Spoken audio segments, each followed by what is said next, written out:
Welcome back to the channel, everybody. Today I have stone number 268. This beautiful piece of rough comes from Coober Pedy, Australia. And I got this from Gunn over at 53 Frogs on Opal Auctions. Now, this beautiful piece of rough is 16 by 9.3 by 3.5 millimeters thick. Let's weigh it up and see what we have to work with. We have 2.7 carats.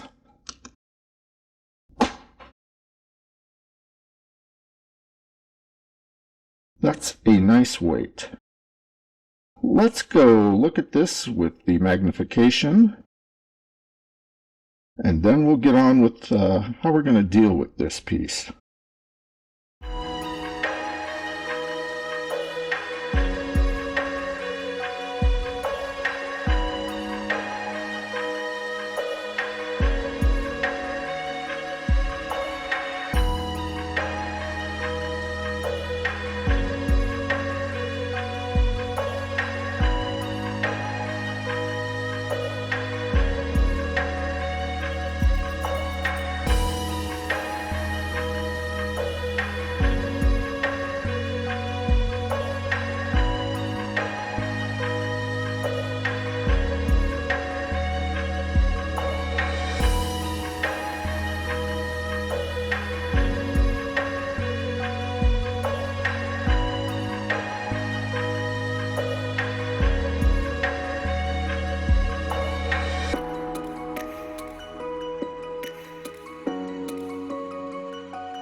As you could see by the close-up examination, this stone has a few issues. First and foremost is the sand in the face, and while it doesn't appear to go all the way through, it does impact the center of this significantly. Also on the back we have these pits and this little shelf here.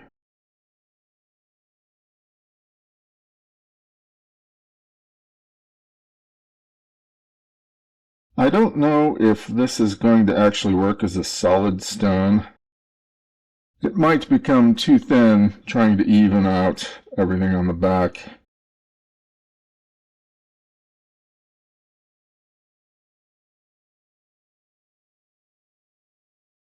So I think I'm going to have to cut this basically in half lengthways.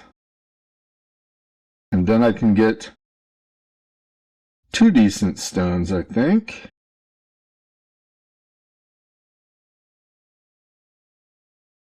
But let's do that. I have the approximate route marked here. Let's see how well that works. Let's go!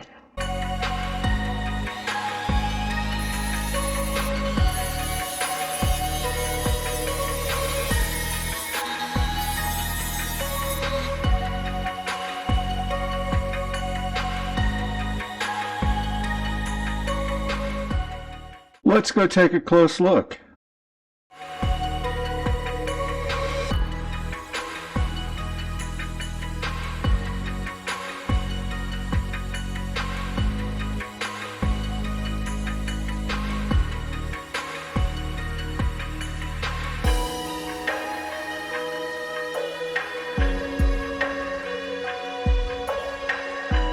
So when I cut this, I kind of thought maybe I made a mistake.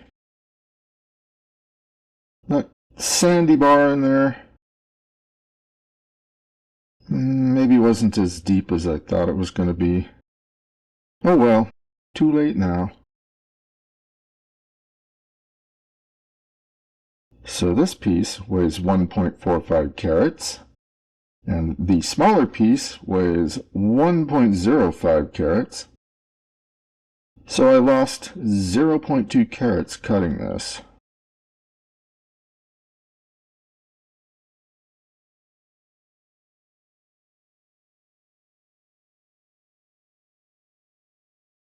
Initially, I am just going to take off the skin on the tops of these, and I'll probably work on getting the sand out.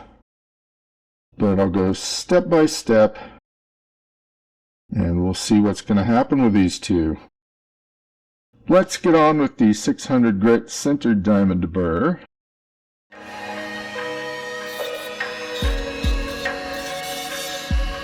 Whoops! Alright, that happens.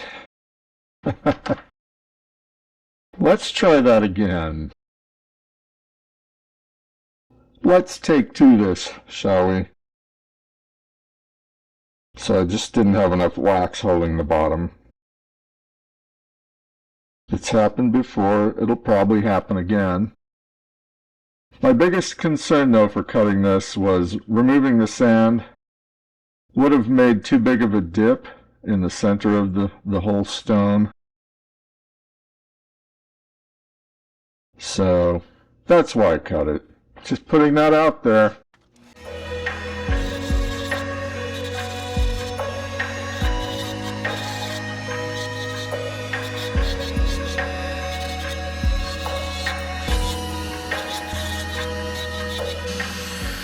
Oh, that is getting interesting. I think I have to stop for this.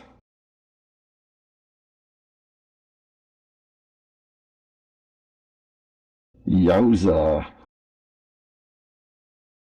I think I should stop on the top on that one.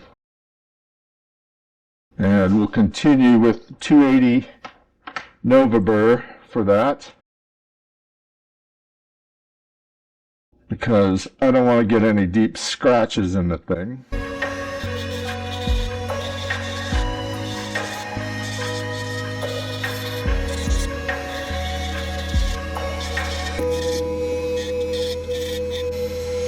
And it happened again.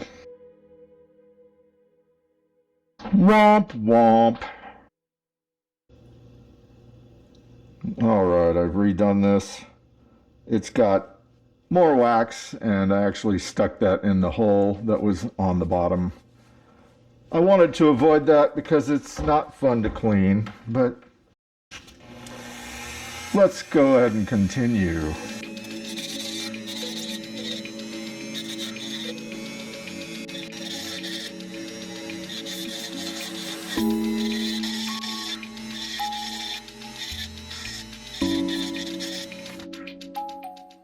So that sand did encroach fairly well into this, and I don't know how much further down I want to take this top.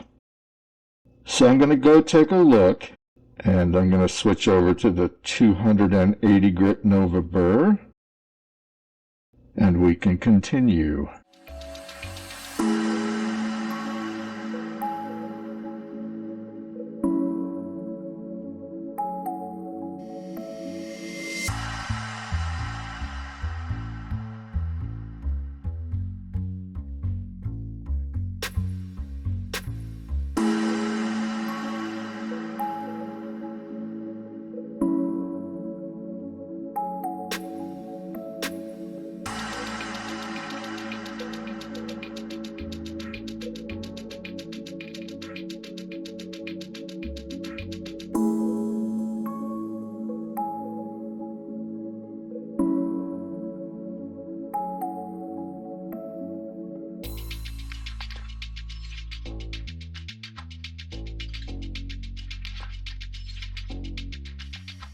Let's go ahead and speed this up, shall we?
Let me charge.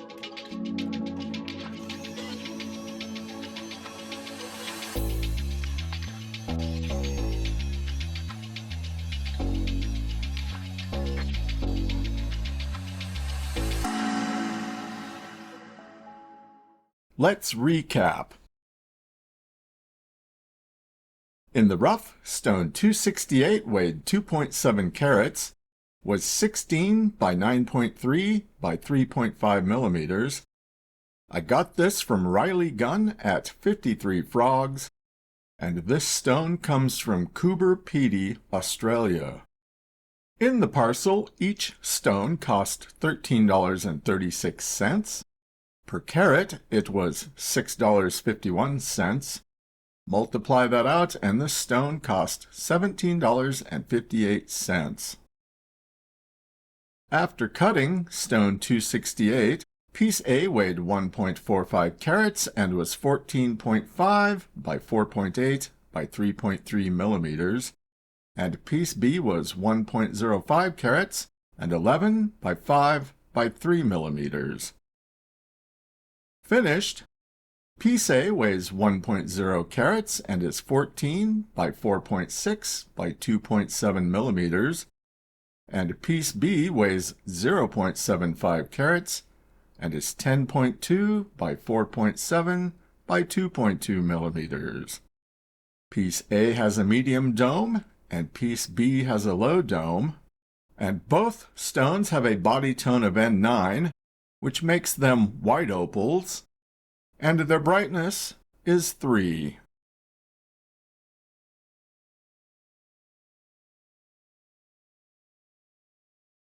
For the good, they're both opals, and that's always good. Both have a great polish, they're bright, they have fantastic colors, predominantly red, blue, and green, but there is some yellow, orange, and even violet. And they both have great flagstone and floral pattern, with a little bit of chaff. For the bad, well, the shape. It's a bit wonky, and it's not standard, but it is what it is. There's also a small inclusion in the face of piece B, which I tried to get out, and the back of piece B isn't flat all the way across. And you can see that here. I could have made it flat completely across the back of the stone, but it would have been really, really thin there, and it would have had to been made into a doublet, and I didn't want to do that. Will it affect being able to set this stone? I really don't know. If you know, let me know. For the ugly, there's nothing. Well, other than the bit with the back of the stones, but you're really not supposed to be looking at the back, right? What is the value of stone 268? Well, the rough piece cost me $17.58. I figure piece A I could probably sell for $20 if I ever part with it, and I don't think I will. And piece B is probably worth $80. Would you pay $80 for this stone? Let me know in the comments. Let's take a last look at these two pieces. I think they turned out really well. I'm not sure that leaving this hole would have been the right choice, given how deeply the sand went down into piece A. Perhaps I could have cut this at a different angle to try to get a better stone out of piece B, but we'll never know. What do you think? Would you have done this differently? Let me know in the comments.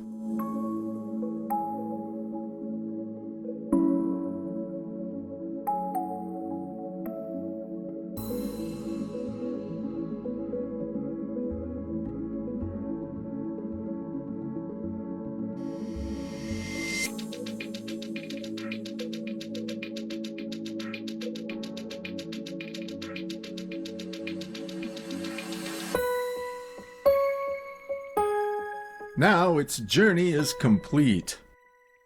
Thanks for watching. Until next time.